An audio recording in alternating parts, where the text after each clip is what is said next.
ભારતનો વારસો.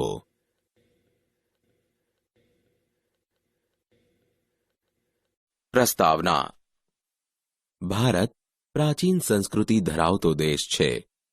ભારતના પ્રાચીન ગ્રંથ વિષ્ણુ પુરાણમાં ભારત વિશે ઉત્તરમ યત્સ સમુદ્રસ્ય હિમાદ્રેશ્ચૈવ દક્ષિણમ વર્ષમ તદ ભારત નામ ભારતી યત્ર સંસતી.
અર્થાત સમુદ્રની ઉત્તરે અને હિમાલયની દક્ષિણે આવેલ સ્થળનું નામ ભારતવર્ષ છે, જેના સંતાનો ભારતીય છે તેમ કહેવાયું છે.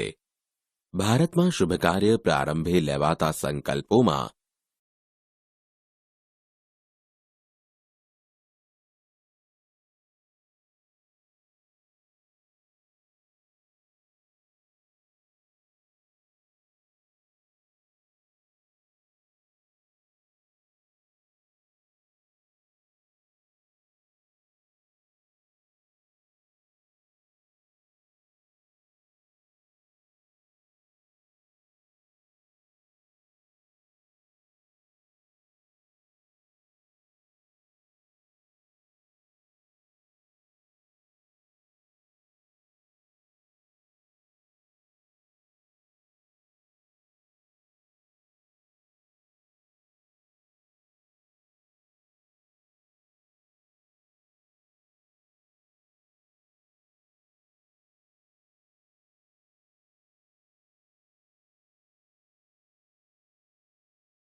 ભારતવર્ષ, ભરતખંડ, જંબુદ્વીપ, આર્યાવ્રત વગેરે શબ્દોનો ઉપયોગ થાય છે.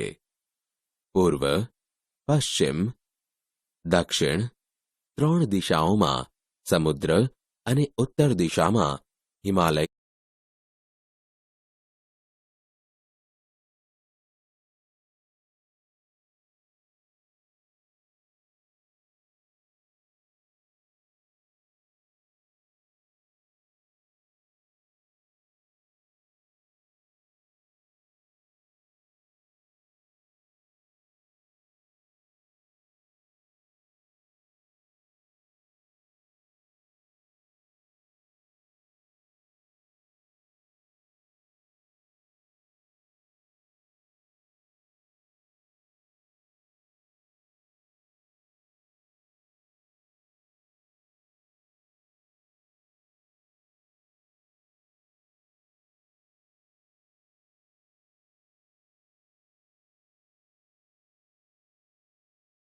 ની ગિરિમાળા એવી કુદરતી સીમાઓ ધરાવતો આપણો દેશ છે. આપણા દેશની સમૃદ્ધિથી આકર્ષાઈને અનેક વિદેશી પ્રજાઓ વ્યાપાર કરવા આવી, સ્થાયી થઈ અને ભારતીય સંસ્કૃતિના મહાનદમાં ભળી ગઈ. આ આદાન પ્રદાનની પરસ્પર પ્રક્રિયા દ્વારા દેશમાં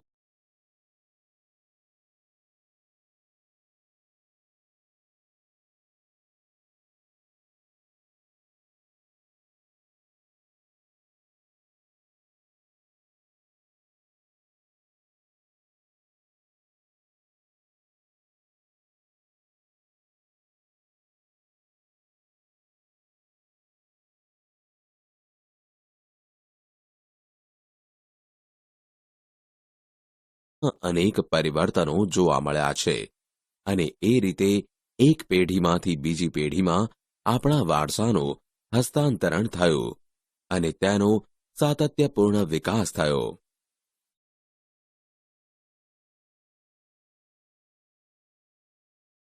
પ્રાચીન સમયનું ભારત ઘણું વિશાળ હતું અને હાલમાં પણ ભારત વિસ્તારની દ્રષ્ટિએ વિશ્વમાં 7મા ક્રમે અને જનસંખ્યાની દ્રષ્ટિએ બીજું સ્થાન ધરાવે છે.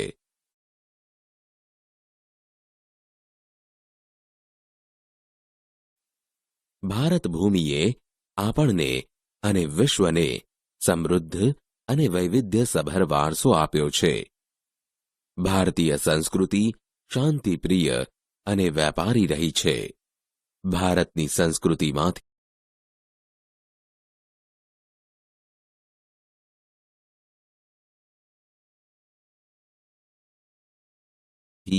સત, ચિત્ત અને આનંદનો અનુભવ પ્રાપ્ત થાય છે. આ ઉપરાંત અહીં આવીને વસેલી ભિન્ન ભિન્ન સંસ્કૃતિ સાથેના આદાન પ્રદાન થકી ભારતીય સંસ્કૃતિ સમૃદ્ધ બની. તેણે અપનાવેલ અહિંસા અને શાંતિના મૂલ્યોની આજે વિશ્વભરમાં પ્રશંસા અને સ્વીકાર થયો છે.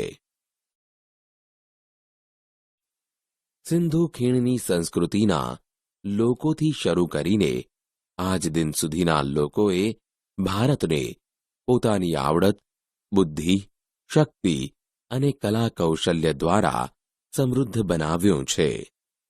ભારતના ભવ્ય વારસાના નિર્માણ અને ઘડતર માટે અનેક ઋષિમુનિઓ, સંતો, વિદુષીઓ, વિદ્વાનો, ચિંતકો, કલાકારો, કારીગરો, વૈજ્ઞાનિકો, સંશોધકો, શિક્ષણશાસ્ત્રીઓ, રાજનીતિજ્ઞો, ઇતિહાસકારો, સમાજ સુધારકો વગેરેનો અગત્યનો ફાળો રહેલો છે. તેમના ધર્મ, શાસન શૈલી, ભાષા, કલા, ચિત્ર, બોલી, પહેરવેશ અને રીત રિવાજો વગેરે પણ ભારતને મળ્યા. આ રીતે ભારતમાં ભાતીગળ સંસ્કૃતિનું નિર્માણ થયું. એટલે જીવન જીવવાની રીત દેશ કે સમાજમાં કાળક્રમે બદલાતા સંજોગો અનુસાર જનજીવનમાં આવતા પરિવર્તનો, સુધારા, સામાજિક નીતિ, રીતિ ઇત્યાદિ વડે ભિન્ન ભિન્ન સમાજોમાં સંસ્કૃતિ બને છે. સંસ્કૃતિ એટલે માનવ મનનું ખેડાણ અને તેમાં માનવ સમાજની ટેવો, મૂલ્યો, આચાર વિચાર, ધાર્મિક પરંપરાઓ, રહેણી કરણી અને જીવનને ઉચ્ચતમ ધ્યેય સુધી લઈ જતા આદર્શોનો સરવાળો એમ પણ કહી શકાય. એટલે આપણને આપણા પૂર્વજો તરફથી મળેલી અમૂલ્ય ભેટ. ભારતનો ઇતિહાસ હજારો વર્ષ પુરાણો છે. શાળાકીય અભ્યાસમાં લેવાતી દૈનિક પ્રતિજ્ઞામાં આપણે હું મારા દેશને ચાહું છું અને તેના સમૃદ્ધ અને વૈવિધ્યપૂર્ણ વારસાનો મને ગર્વ છે તેમ કહીએ છીએ. આ સમૃદ્ધ વારસો એટલે ભારતનું સમગ્ર વિશ્વને પૂર્ણ માનવ જીવનના રહસ્યોનું પ્રદાન એમ કહી શકાય.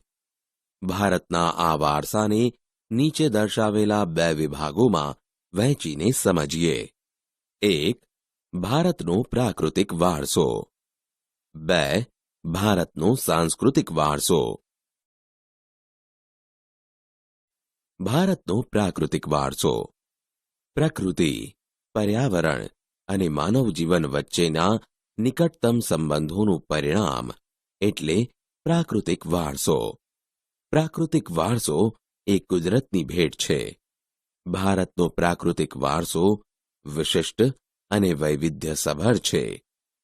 જેમાં ઊંચા પર્વતો, નદીઓ, ઝરણા, સાગરો, લાંબા દરિયા કિનારા, વિશાળ ફળદ્રુપ મેદાનો, ખીણ પ્રદેશો, રણોનો સમાવેશ થાય છે તથા વૃક્ષો, વનસ્પતિ, જીવજંતુઓ, ઋતુઓ, પશુ પક્ષી, પ્રાણીઓ અને વૈવિધ્યપૂર્ણ ભૂમિ દ્રશ્યો એટલે કે લેન્ડસ્કેપ, વિવિધ પ્રકારના ખડકો, ખનિજોનો સમાવેશ થાય છે. આપણે સૌ પ્રકૃતિના સંતાન છીએ. પ્રકૃતિ એ આપણી આહાર, પાણી, શુદ્ધ વાયુ તેમજ નિવાસ જેવી લગભગ બધી જ આવશ્યકતાઓ માટે સુંદર વ્યવસ્થા કરી છે. પ્રકૃતિ સાથેનો આપણો વ્યવહાર શ્રદ્ધાપૂર્વક હોવાના ઉદાહરણો પંચતંત્રની વાર્તાઓ અને બૌદ્ધ ધર્મની જાતક કથાઓમાં જોવા મળે છે. આપણા લોકસંગીત અને શાસ્ત્રીય સંગીતમાં પણ ઋતુઓ અને પ્રકૃતિ સાથેનો સંબંધ જોવા મળે છે. આપણા ગીતો, તહેવારો, કવિતાઓ, ચિત્રોમાં પ્રકૃતિ અને ઋતુચક્રનું નિરૂપણ જોવા મળે છે. નિસર્ગોપચાર એટલે કે નેચરોપેથી, આયુર્વેદિક, યુનાની જેવી ચિકિત્સા પદ્ધતિ પ્રકૃતિ પર આધારિત છે. ભૂમિ દ્રશ્યો, લેન્ડસ્કેપ્સ. ભૂમિ આકારો દ્વારા અનેક ભૂમિ દ્રશ્યોનું સર્જન જોવા મળે છે. દાખલા તરીકે હિમાલય પર્વત એ ભૂમિ આકાર છે. હિમાલયમાં અનેક પ્રકારની ઉપયોગી વનસ્પતિ, ખનિજો, અવનવા પશુ પંખી અને શિખરો બરફથી છવાયેલા રહે છે. તેનાથી મોટી નદીઓ બારેમાસ ભરપૂર પાણીથી સમૃદ્ધ રહે છે. તરાઈના જંગલો પણ ત્યાં આવેલા છે. હિમાલયમાં અમરનાથ, બદ્રીનાથ, કેદારનાથ જેવા યાત્રાના સ્થળો, નંદાદેવી જેવા શિખરો પણ આવેલા છે. ભારત માટે હિમાલયનું મહત્વ ઘણું છે. નદીઓ, રિવર્સ. પ્રાચીન કાળથી નદીઓ પ્રાકૃતિક માર્ગ પૂરો પાડતી રહી છે. ભારતીય સંસ્કૃતિ સિંધુ અને રાવી નદીના કિનારે પાલન પોષણ પામી છે. સિંધુ, ગંગા, યમુના, સરસ્વતી, નર્મદા, ગોદાવરી, કૃષ્ણા, કાવેરી જેવી લગભગ બધી જ નદીઓએ ભારતના લોકજીવન પર પ્રગાઢ અસરો ઉપજાવી છે. પીવાનું પાણી, વપરાશનું પાણી, સિંચાઈ, વીજળી, ખેતી, જળમાર્ગ જેવી આપણી મહત્વની જરૂરિયાતો સંતોષવામાં નદીઓનું સ્થાન અગ્રીમ છે. તે ઉપરાંત માટીના વાસણો, મકાનો, લીંપણ તથા ઉદ્યોગોના વિકાસ માટે પણ માનવીએ નદીના પાણી ઉપર આધારિત રહેવું પડ્યું છે. આમ નદીઓએ ભારતીય પ્રજાજીવનને સમૃદ્ધ બનાવ્યું છે. આપણી સંસ્કૃતિમાં પ્રાચીન કાળથી નદી કિનારાના ઉષા અને સંધ્યાના વિવિધ ભૂમિ દ્રશ્યો દ્વારા ભરપૂર સૌંદર્ય, કલાસૂઝ અને કૌશલ્યનો વિકાસ પણ આ પ્રકૃતિના વારસામાંથી મળ્યો છે. તેથી આપણે નદીને લોકમાતાનું બહુમાન આપ્યું છે. વનસ્પતિ જીવન, વેજીટેશન. ભારતની પ્રજા આદિ સમયથી પર્યાવરણ પ્રેમી રહી છે, જેની સાક્ષી તેનો વૃક્ષ પ્રેમ, પુષ્પ પ્રેમ અને છોડવાઓ પરત્વેનો આદર સૂચવે છે. માણસ, પ્રાણી, પશુ પક્ષીના આહાર માટે વનસ્પતિ પર આધાર રાખવો પડે છે. ભારતમાં વડ, પીપળો, તુલસી વગેરેની પૂજા ધૂપદીપ કરવામાં આવે છે. વટ સાવિત્રી વ્રતમાં વડની પૂજા કરવામાં આવે છે. અનાજ, કઠોળ, તેલીબિયાના છોડ, ધન ધાન્યથી લહેરાતા ખેતરો, વન સમૃદ્ધિથી ભરેલા જંગલો અને ઔષધિઓ માટે ઉપયોગી છોડવાઓએ આપણા અતિ પ્રાચીન કાળથી જીવનને સમૃદ્ધ બનાવ્યું છે. હરડે, આંબળા, બહેડા, કુંવારપાઠું, અરડૂસી, લીમડો વગેરે ઔષધિઓએ તથા મોગરો, ગુલાબ, કમળ, ડમરો, સૂરજમુખી, ચંપો, નિશિગંધા, જુઈ વગેરે જેવા પુષ્પોએ માનવ જીવનને ખૂબ સુંદર, સુવાસિત, નિરામય અને સમૃદ્ધ બનાવ્યું છે. આમ ભારતના સામાજિક, ધાર્મિક જીવન પર વનસ્પતિનો અસરકારક પ્રભાવ રહ્યો છે. વન્યજીવન, વાઇલ્ડ લાઈફ. પ્રાચીન સમયથી ભારત દેશ પ્રકૃતિ પ્રેમી હોવાની સાથે સાથે પ્રાણી પ્રેમી સંસ્કૃતિ ધરાવતો દેશ છે. વાઘ, સિંહ, હાથી, ગેંડો, ચિત્તો, શિયાળ, રીંછ, હરણ, રોજ, સાબર, સસલા, અજગર, સાપ, નાગ, નોળિયા, ઘો, શાહુડી જેવા અનેક જીવો જોવા મળે છે. વિશ્વમાં એશિયાઈ સિંહો માત્ર ગુજરાતના ગીરના જંગલોમાં જોવા મળે છે. આપણી ધાર્મિક માન્યતાઓમાં લોકોએ કેટલાક વન્યજીવોને વાઘ, મોર, મગર, ગરુડ વગેરેને દેવદેવીઓના વાહન તરીકે સ્થાન અપાયું છે. આપણી રાષ્ટ્ર મુદ્રામાં પણ 4 સિંહ, ઘોડો તથા બળદની આકૃતિ મૂકીને તેનું મૂલ્ય આંક્યું છે. વળી આ વન્યજીવોની રક્ષા માટે અભયારણ્યો બનાવી તેમના જીવનની સુરક્ષા માટે કાયદા પણ ઘડેલ છે. ભારતનો સાંસ્કૃતિક વારસો. ભારતે જગતને વિવિધતાપૂર્ણ અને સમૃદ્ધ વારસાની ભેટ આપી છે. સાંસ્કૃતિક વારસો એટલે માનવ સર્જિત વારસો. માનવીએ પોતાના કુનેહ, બુદ્ધિ ચાતુર્ય, આવડત અને કલા કૌશલ્ય દ્વારા જે કંઈ પ્રાપ્ત કર્યું કે તેનું સર્જન કર્યું તેને સાંસ્કૃતિક વારસો કહેવાય. આર્યોથી શરૂ કરીને શકો, ક્ષત્રપ, કુષાણ, હૂણ, ઈરાનીઓ, તુર્ક, આરબો, મુઘલ, પારસીઓ, અંગ્રેજો, ફ્રેન્ચ વગેરે જેવી વિવિધ જાતિ પ્રજાતિઓ ભારતમાં આવી. આ બધા વચ્ચે થયેલા આદાન પ્રદાનથી ભારતીય સંસ્કૃતિ સમૃદ્ધ બની છે. પ્રાગ ઐતિહાસિક સમયથી ભારતે વિશ્વની પ્રજાઓને સાંસ્કૃતિક વારસાઓની ઘણી બધી બાબતોની ભેટ આપી છે. ઉદાહરણ તરીકે શિલ્પ સ્થાપત્યની કળા આશરે 5000 વર્ષ જેટલી પ્રાચીન છે, જેમાં સિંધુ ખીણ સંસ્કૃતિના પુરાતન અવશેષોને ગણી શકાય. જેમ કે તેમાંથી મળી આવેલ દેવદેવીઓની પ્રતિમાઓ, માનવ શિલ્પો, પશુઓ અને રમકડા તેમજ દાઢીવાળા પુરુષનું શિલ્પ અને નર્તકીની મૂર્તિ જોઈને આપણને આપણા સાંસ્કૃતિક વારસા પ્રત્યે સ્વાભિમાન અને ગૌરવની લાગણી જન્મે છે.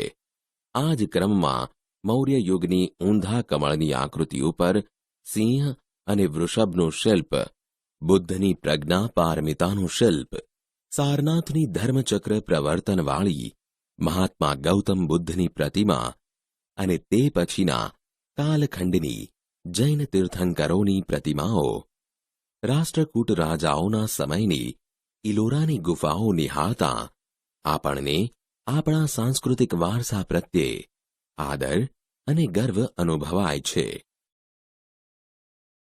આપણા સાંસ્કૃતિક વારસામાં મંદિરો, શિલાલેખો, સ્તૂપો, વિહારો, ચૈત્યો, મકબરા, મસ્જિદો, કિલ્લાઓ, ગુંબજો, રાજમહેલો, દરવાજા, ઇમારતો, ઉત્ખનન કરેલા સ્થળો તેમજ ઐતિહાસિક સ્મારકોનો સમાવેશ કરી શકાય.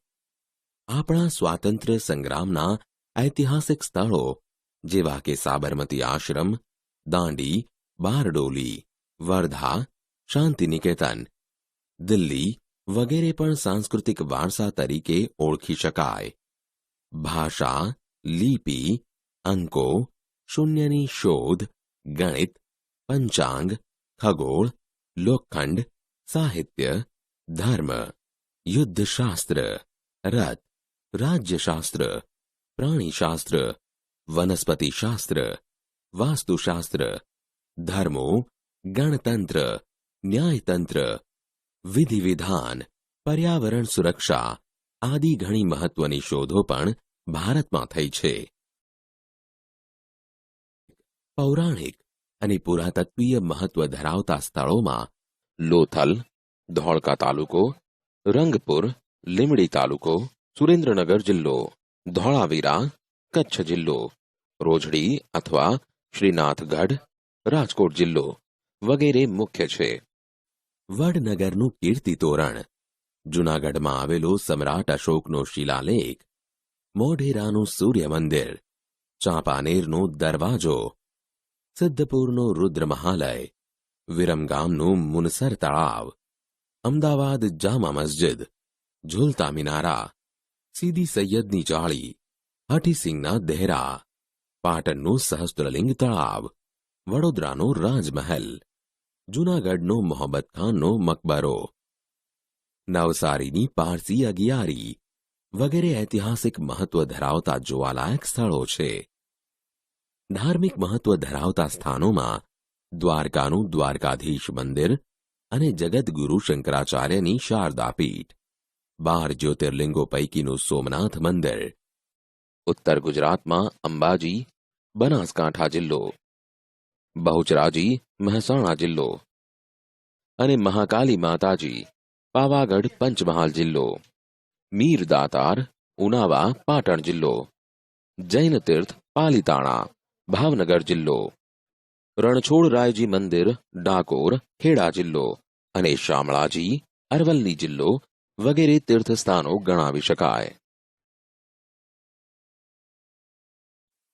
ગુજરાતના જાણીતા ધાર્મિક, સામાજિક અને પ્રવાસનલક્ષી સ્થળોમાં પોળો, વિજયનગર પતંગોત્સવ અને કાંકરિયા કાર્નિવલ, અમદાવાદ તાનારીરી મહોત્સવ, વડનગર ઉત્તરાર્ધ નૃત્ય મહોત્સવ, મોઢેરા રણોત્સવ, કચ્છ વગેરેનો સમાવેશ થાય છે.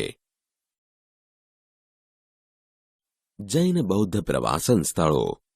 ગુજરાતમાં જૈન અને બૌદ્ધ ધર્મનો પ્રચાર પ્રસાર થયેલો, જેના આધાર સ્વરૂપે ગુજરાતમાં વડનગર, તારંગા, ખંભાલીડા, જૂનાગઢ, શામળાજી, કોટેશ્વર, તળાજા, ઢાંક, ઝઘડિયા વગેરે સ્થળોએ બૌદ્ધ અને જૈન ગુફાઓ જોવા મળે છે. ગુજરાતના મેળાઓ. ગુજરાતની ભાતીગળ સંસ્કૃતિમાં વિવિધ સ્થળોએ પરંપરાગત રીતે તથા ધાર્મિક, સામાજિક મહત્વ ધરાવતા મેળાઓ યોજાય છે, જે પૈકી મુખ્ય મેળાઓની વિગત આ પ્રમાણે છે. મોઢેરાનો મેળો મોઢેરા, મહેસાણામાં શ્રાવણ વદ અમાસે ભરાય છે. બહુચરાજીનો મેળો બહુચરાજીમાં ચૈત્ર સુદ પૂનમે ભરાય છે. શામળાજીનો કાળિયા ઠાકોરનો મેળો શામળાજી, અરવલ્લીમાં કારતક સુદ 11થી અમાસ સુધી ભરાય છે. ભાદરવી પૂનમનો મેળો અંબાજી, બનાસકાંઠામાં ભાદરવા સુદ પૂનમે ભરાય છે. ભવનાથનો મેળો ગિરનાર, જૂનાગઢમાં મહાવદ નવમથી 12 સુધી ભરાય છે. તરણેતરનો મેળો તરણેતર, સુરેન્દ્રનગરમાં ભાદરવા સુદ ચોથથી છઠ સુધી ભરાય છે. ભડિયાદનો મેળો ભડિયાદ, અમદાવાદમાં રજબ માસની તારીખ 9, 10, 11 ભરાય છે. નકળંગનો મેળો ભાવનગરમાં ભાદરવા વદ અમાસે ભરાય છે. માધવપુરનો મેળો માધવપુર, પોરબંદરમાં ચૈત્ર સુદ નવમથી 13 સુધી ભરાય છે. વૌઠાનો મેળો ધોળકા, અમદાવાદમાં કારતક સુદ પૂનમે ભરાય છે. મીરા દાતારનો મેળો ઉનાવા, ઊંઝામાં રજબ માસની તારીખ 16થી 22 સુધી ભરાય છે. ડાંગ દરબારનો મેળો આહવા, ડાંગમાં ફાગણ સુદ પૂનમે ભરાય છે. ગોળ ગધેડાનો મેળો ગરબાડા, દાહોદમાં હોળી પછીના 5મા કે 7મા દિવસે ભરાય છે. કાર્તિકી પૂર્ણિમાનો મેળો સોમનાથ, ગીરમાં ફાગણ સુદ પૂનમે ભરાય છે. ભાંગુરિયાનો મેળો છોટાઉદેપુર અને ક્વાંટમાં હોળીથી રંગ પાંચમ સુધી ભરાય છે. દરેક બાબતોએ ભારતને રળિયામણું, નયનરમ્ય અને આકર્ષક બનાવ્યું છે અને ભારતને ગૌરવ અપાવ્યું છે. આ ભવ્ય વારસાને સાચવીને વિશ્વમાં પ્રતિષ્ઠિત ગૌરવભર્યું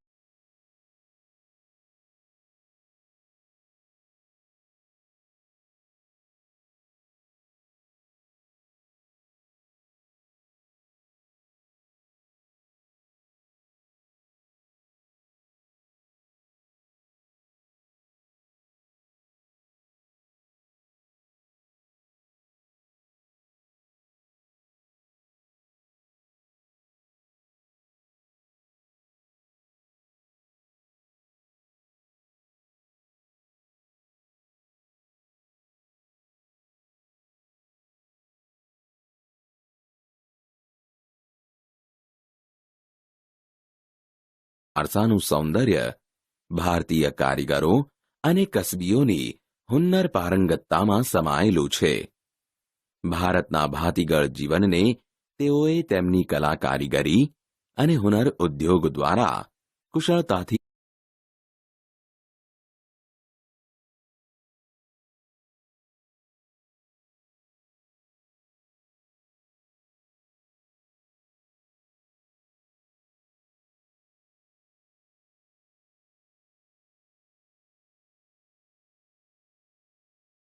વિકસાવેલ છે. ભરત ગૂંથણ, કાષ્ઠકલા, માટીકામ, ધાતુકામ, ચિત્રકલા, ચર્મ ઉદ્યોગ, મીના કારીગરી, નકશીકામ,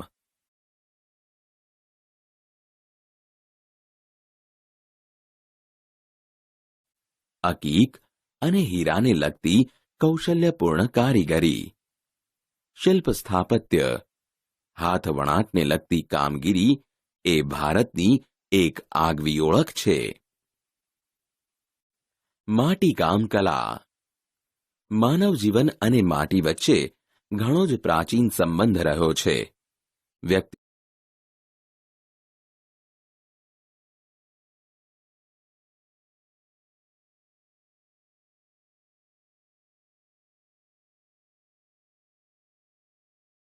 ના જન્મથી મરણ સુધીની યાત્રા માટી સાથે જોડાયેલી રહે છે.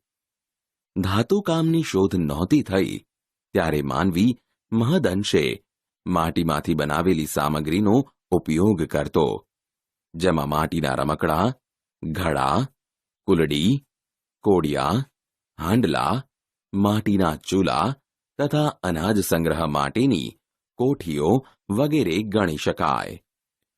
એ સમયે ઘરોની દિવાલોને પણ માટી અને છાણથી લીંપીને રક્ષણ અપાતું. પાણી, દૂધ, દહીં, છાશ અને ઘી જેવા પ્રવાહી પણ માટીના વાસણોમાં રાખવામાં આવતા. રસોઈના વાસણો પણ માટીના રહેતા. લોથલ,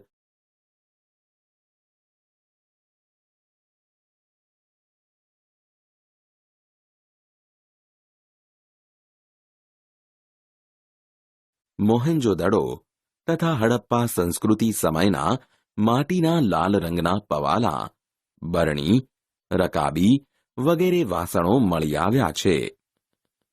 કુંભારનો ચાકડો માટીકામ માટેનું પ્રાચીન ભારતનું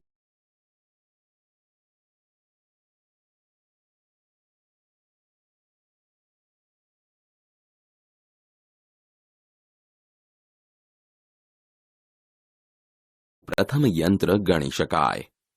આજે પણ નવરાત્રિના ગરબામાં અંદર દીવો હોય તેવો માટીનો કાણા પાડેલો ઘડો જોવા મળે છે. કાચી માટી અને કાચી માટીમાંથી પકવેલા એટલે કે ટેરાકોટા વાસણો તેમજ વસ્તુઓનું ઉત્પાદન કરવા માટે ભારત પ્રાચીન કાળથી જાણીતું છે, જેનો ખ્યાલ આપણને દક્ષિણ ભારતના નાગાર્જુન કોંડા અને ગુજરાતના લાંઘણજ એટલે કે મહેસાણા જિલ્લામાંથી મળી આવેલા હાથથી બનેલા માટીના વાસણોના જૂના અવશેષોના આધારે મળે છે. વણાટ કલા. રૂની પૂણીમાંથી તાતણા ખેંચવા, સાથે તેમને વળ ચઢાવી એકબીજાની પકડમાં જોડી લાંબો દોરો તૈયાર કરવાની કળાને કાતણ કહે છે. મહાત્મા ગાંધીજીએ કાતણ વણાટ ગૃહ ઉદ્યોગને સવિશેષ મહત્વ આપીને આઝાદીના આંદોલનમાં સ્વદેશી અને સ્વાવલંબન સાથે જોડી એક ઇતિહાસ રચ્યો તે આપણે જાણીએ છીએ. હાથ વણાટ. પ્રાચીન સમયથી ભારત વસ્ત્ર વિદ્યા ક્ષેત્રે જાણીતું છે. ભારતના કુશળ કારીગરો દ્વારા તૈયાર થતી ઢાકાની મલમલનો તાકો દિવાસળીની પેટીમાં સમાતો અથવા સાડી વીંટીમાંથી પસાર થઈ જતી હોવાની વાતો જાણીતી છે. કાશ્મીર સહિત ભારતમાં બનતા ગાલીચા, પાટણના પટોળા, કાંજીવરમ તેમજ બનારસી સાડીઓ, રાજસ્થાનની બાંધણીઓ જેવા હાથ વણાટના બે નમૂન હુન્નરના નમૂના એ ભારતની એક આગવી ઓળખ છે. ગુજરાતમાં સોલંકી યુગના સુવર્ણકાળ દરમિયાન તે વખતના પાટનગર પાટણમાં અનેક કારીગરો એટલે કે સાળવીઓ આવીને વસ્યા. તેમની આવડત અને કૌશલ્યને લીધે ખાસ કરીને પાટણના પટોળા જગતભરમાં વિખ્યાત બન્યા. પાટણનો આ હુનર આશરે 850 વર્ષો કરતાં પણ પ્રાચીન હોવાનું જણાય છે. અત્યંત અટપટી, જટિલ અને સમય માંગી લેતી આ કલા હાલમાં મર્યાદિત કારીગરો પાસે રહી છે. પાટણમાં બનતા આ રેશમી વસ્ત્ર બેવડ એકત એટલે કે એકત વણાટ ને પટોળા તરીકે ઓળખવામાં આવે છે, જેમાં બંને બાજુ એક જ ભાત દેખાતી હોય બંને બાજુ પહેરી શકાય છે. પટોળા વર્ષો સુધી ટકે છે અને તેનો રંગ પણ જતો ન હોવાથી આપણે ત્યાં પડી પટોળે ભાત, ફાટે પણ ફીટે નહીં કહેવત પણ પ્રચલિત થઈ છે. ભરત ગૂંથણ કલા. હડપ્પા અને મોહેન્જો દડોના ઉત્ખનન દરમિયાન મળેલી મૂર્તિઓ અને પૂતળાના વસ્ત્રો ઉપર પણ ભરત ગૂંથણ કામ જોવા મળ્યું છે.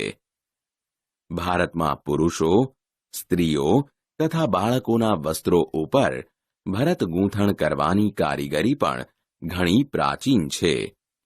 સિંધુ સંસ્કૃતિના સમયે સિંધ, સૌરાષ્ટ્ર અને કચ્છના સ્ત્રી પુરુષોના વસ્ત્રો ઉપર ભરતકામ જોવા મળ્યું છે. એ જ રીતે કાશ્મીરનું કાશ્મીરી ભરત પણ જાણીતું છે. આ ઉપરાંત ગુજરાતના જામનગર, જેતપુર, ભુજ અને માંડવી સહિતના વિસ્તારો બાંધણી અને તેના ઉપરની પરંપરાગત શૈલાવાળી હાથી, પૂતળી, ચોપાટ, પક્ષીઓ, કળશ વગેરે સુંદર ડિઝાઇનો માટે જાણીતા છે.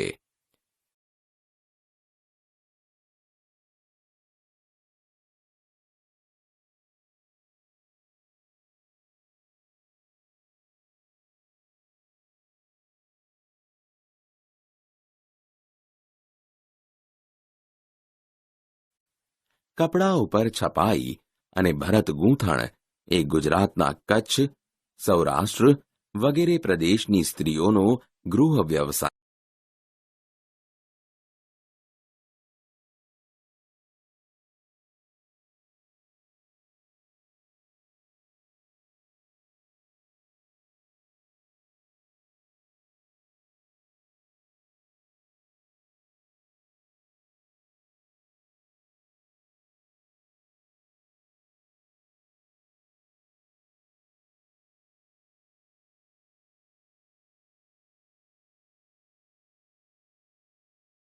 રહ્યો છે. ચંદરવા, શાખ તોરણ, ચાકળા, ઓછાડ,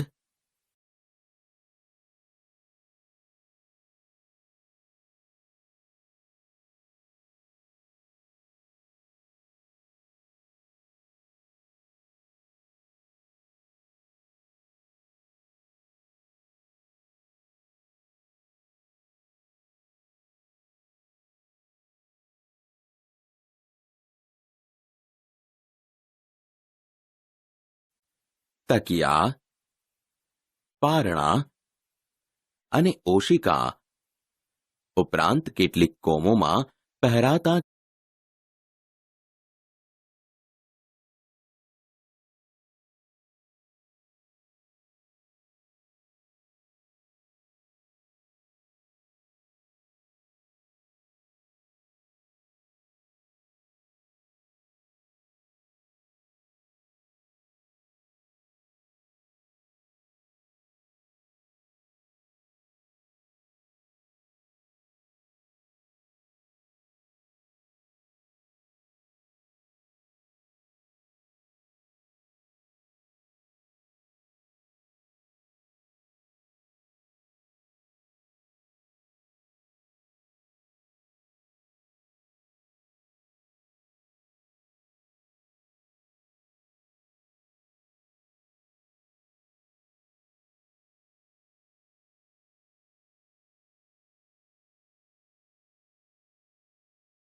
કેડિયા નામના વસ્ત્રો ઉપરની ભરત ગૂંથણ કલાની પરંપરા આજે પણ પ્રખ્યાત છે.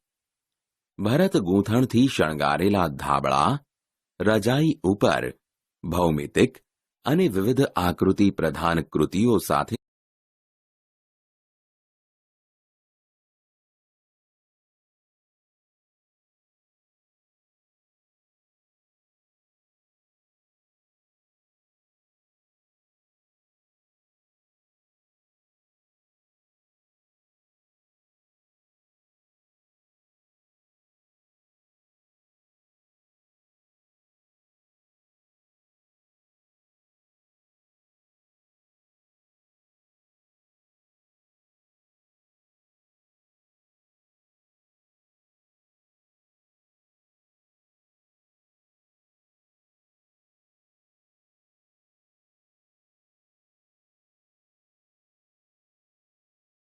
એનું ભરતકામ પણ જોવા મળે છે.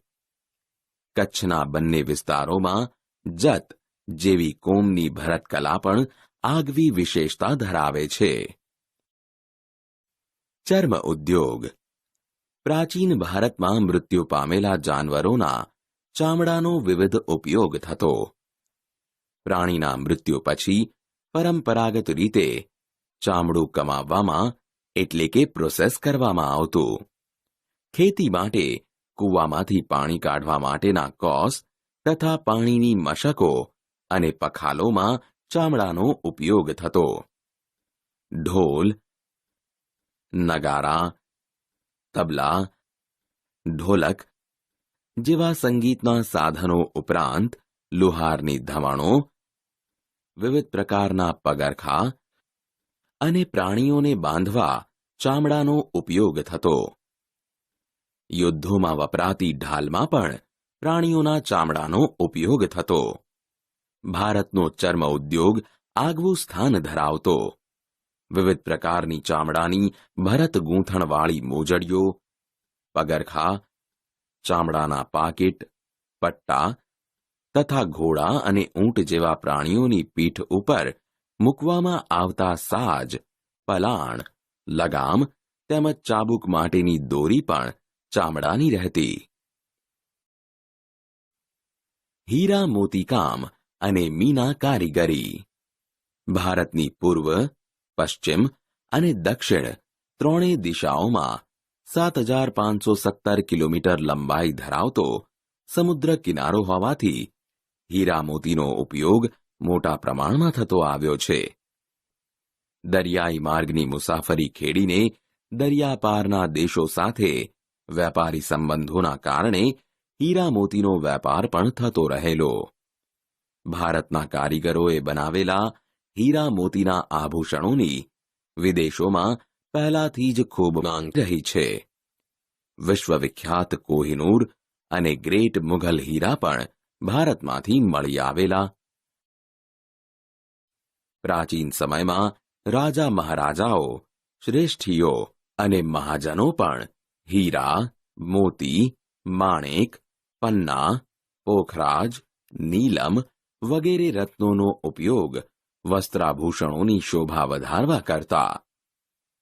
રાજા મહારાજાઓ અને બાદશાહોના સિંહાસનો, મુગટો, માળાઓ, બાજુબંધ બનાવવામાં આ રત્નોનો ઉપયોગ થતો. ગુજરાતમાં મોતીકામનો સવિશેષ ઉપયોગ થતો જોવા મળે છે. મોતીના કલાત્મક તોરણો, માળાઓ, કળશ, પછીત, બારી, ચાકળા, લગ્નના નાળિયેર, ઈંઢોણી, પંખા, બળદ માટેના સુશોભન કરેલા મૂળિયા, શિંગડા, ઝૂલ વગેરે ગૂંથવાની કલાકારીગરી અદ્ભુત રહેલી છે. ભારતભરમાં આ સઘળી કામગીરીએ હસ્તકલા કારીગરી તરીકે પરંપરાગત જોવા મળે છે. દુનિયાભરના દેશોમાં સોના, ચાંદી તથા મીનાકારીની કલાકારીગરીમાં આપણો ભારત દેશ અગ્રીમ સ્થાને છે. આપણે ત્યાં સોના ચાંદીના અલંકારો એટલે કે માળા, હાર, વીંટી, એરિંગ, કંગન, ચાવીનો ઝુમખો વગેરેમાં કૌશલ્ય અને નિપુણતા ધરાવતા કારીગરો મીના કારીગરી વડે લાલ, લીલો અને વાદળી રંગો પૂરીને આવા ઘરેણાંની શોભા વધારતા હોય છે. આવી મીના કારીગરીનું કૌશલ્ય ધરાવતા કારીગરો જયપુર, લખનઉ, દિલ્હી, વારાણસી અને હૈદરાબાદમાં સવિશેષ જોવા મળે છે. જરીકામ. ભારતમાં જરી ભરતની કળા પણ પ્રાચીન સમયથી જોવા મળે છે. ચાંદી અને સોનાના તારના રૂપમાં જરી બનાવી તેનો ઉપયોગ ભરત ગૂંથણ કળા દ્વારા કિંમતી વસ્ત્રો શણગારવામાં થતો. ભારતમાં જરીકામના હુન્નર માટે સુરત જાણીતું છે. પાનેતર, સાડી, ઘરચોળા જેવા વસ્ત્ર પરિધાન માટે સુરતના કુશળ કારીગરો જરીની કિનારી લગાડીને બેનમૂન કામ કરી આપતા હતા. ધાતુકામ. ધાતુ વિદ્યા પણ ભારતની પ્રાચીન વિદ્યા છે. પાષાણ યુગ પછીના ધાતુ યુગમાં ધાતુ વિદ્યા વિકસી. લોથલના કારીગરોએ ધાતુઓમાંથી બનાવેલા દાતરડા, શારડીઓ, વળાંકવાળી કરવત, આરા અને સોય જેવા તાંબાના અને કાંસાના ઓજારો બનાવતા હોવાનું જણાયું છે. આમ ધાતુમાંથી ઓજારો ઉપરાંત વાસણો, મૂર્તિઓ અને પાત્રો બનાવવામાં આવતા. યુદ્ધો માટેના અસ્ત્રો અને શસ્ત્રો પણ ધાતુમાંથી બનાવવામાં આવતા. સોના ચાંદી જેવી ધાતુનો ઉપયોગ ઘરેણાં માટે થતો. તાંબુ, પિત્તળ, કાંસુ જેવી ધાતુઓનો ઉપયોગ વાસણો અને મૂર્તિઓ બનાવવામાં થતો. જ્યારે લોખંડનો ઉપયોગ ઓજારો અને હથિયારો બનાવવામાં થતો હતો. કાષ્ઠકલા. માનવ જીવનનો સંબંધ શરૂઆતથી જ વૃક્ષ અને વનરાજી સાથે જોડાયેલો છે. પ્રારંભમાં બળતણ તરીકે અને સમયાંતરે ઓજારો, ભવનો અને મકાનોના બાંધકામમાં લાકડાનો ઉપયોગ થતો ચાલ્યો. ક્રમશઃ લાકડાની મૂર્તિઓ, બાળકો માટેના રમકડા, સોગઠા, થાંભલીઓ, બારી બારણા, ગોખ, અટારીઓ, સિંહાસનો, ખુરશીઓ, જાળીઓ એ રીતે કાષ્ઠકલા કોતરણીનો વિકાસ થતો રહ્યો. ગુજરાતમાં સંખેડાનું ફર્નિચર, લાકડાના હિંચકા તથા ઈડરના રમકડા જાણીતા છે. જડતર કામ. અલંકારો અને જડતર કામની કલા ભારતની એક પ્રાચીન કલા છે. ભારતના રાજાઓ, સમ્રાટો, અન્ય શાસકો અને તે સમયના શ્રીમંતો વગેરે જે સુવર્ણ અલંકારો ધારણ કરતા તેમાં હીરા, મોતી, માણેક જેવા કિંમતી રત્નોને ગળાના હાર, બાજુબંધ, કડા, મુગટ, દામણી, વીંટી, નથણી, કાપ વગેરેમાં જડીને ધારણ કરતા. વિશેષ નિપુણતા ધરાવતા કારીગરો આવી જડતર કલામાં પ્રવીણ હતા. રાજસ્થાનનું બિકાનેર ઘરેણાંના જડતર કામ માટે જાણીતું છે. અકીક કામ. અકીક એ ભારતની કેટલીક નદીઓના ખીણ પ્રદેશમાંથી મળી આવતો એક પ્રકારનો કિંમતી પથ્થર છે. તેમાં અકીક, ચકમક અને અર્ધપારદર્શક સુંદર રાતો પથ્થર એટલે કાર્નોલિયન એ મુખ્ય છે. ખાસ કરીને સિલિકા મિશ્રિત ભૂરા કે સફેદ રંગના કેલ્સિડોનિક પથ્થરોને અકીક તરીકે ઓળખવામાં આવે છે. ગુજરાતમાં સુરત, ખંભાત, અમદાવાદ અને રાણપુર વિસ્તારોમાં જુદા જુદા આકારના અકીકના પથ્થરો મળી આવે છે. અકીકના પથ્થરોને અલંકારોમાં જડવા માટે ખંભાત મોકલવામાં આવે છે. ખંભાતના કારીગરો અકીકના પથ્થરો ઉપર પહેલ પાડવાની અને અન્ય પ્રક્રિયા કરી તેને વિવિધ અલંકારોમાં જડવાપાત્ર બનાવે છે અથવા અકીકના પથ્થરોની માળા કે મણકા તૈયાર કરે છે.